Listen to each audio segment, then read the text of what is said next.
अस्सलाम वालेकुम, मैं हूं वकास नईम। नाज़रीन किराम, आज के दौर में कुछ लोग ऐसे मौजूद हैं जो कि हमें माजी के दरीचों की ठंडी हवा देते हैं। आजकल अफरा तफरी और तेज़ी का दौर है, हर कोई हर वक्त भाग दौड़ में मसरूफ़ रहता है। गाड़ियों, मोटरसाइकिलों और रक्शों की मशीनी सवारी ने हमारे असाब को भी मशीनी सा बना दिया है। इन हालात में अगर आपको टांगे की धीमी सुबक रफ्तार और रोमानवी सी सवारी मिल जाए तो क्या ही बात है। तो आइए टांगे की सैर करते हैं। टांगे वालिया सवारी मैं भी तेरे हाण दी, तू भी जानना है मनु मैं भी तेनू जान दी। टांगे वालिया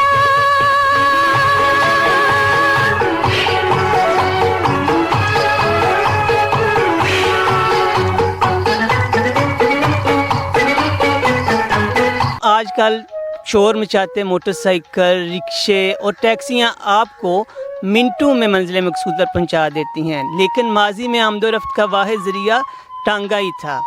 आजकल तो लोग गाड़ी में बैठते ही मोबाइल निकालते हैं और उसी वक्त ऑनलाइन हो जाते हैं, लेकिन माजी में टांगे में बैठने वाली सवारियों को ऑनलाइन होने के लिए किसी नेटवर्क, किसी मोबाइल की ज़रूरत नहीं हुआ करती थी। जैसे ही सफ़र शुरू होता उसी वक्त सवारियाँ आपस में बातचीत करना शुरू कर देती, एक दूसरे को मशवरे दिए जाते, बहुत सारे अमूर ज़ेर बहस आते।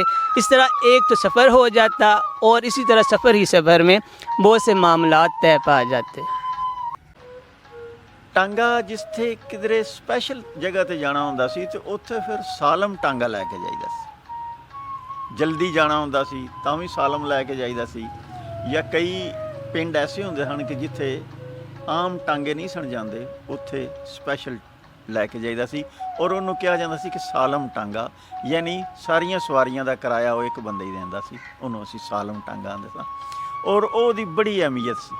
सालम टांगा लैके जिहदे घर मेहमान जाइए वो भी अगों बड़ी स्पैशल खातर तो आदिया करदा सी और ख़ास मेहमान समझदा सी, ख़ास प्रोटोकॉल देंदा सी। माजी में हमारे फ़नून लतीफ़ा में भी टांगे को बहुत अहमियत हासिल थी। उस वक़्त चूँकि महबूब की आमद रवानगी का वाहिद ज़रिया टांगा ही था,